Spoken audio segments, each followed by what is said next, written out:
and the 14th verse. Job, the 14th chapter, the 14th verse.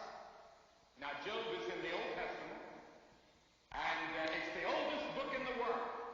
There is no known book in the world as old as the book of Job. And yet Job asked a question that I'm sure disturbs many of you tonight.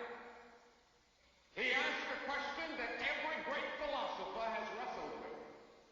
He asked a question that every great thinker and intellectual at some time wrestles with.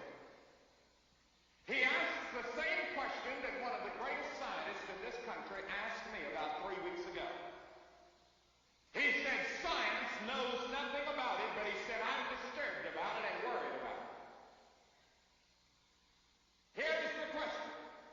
If a man die, shall he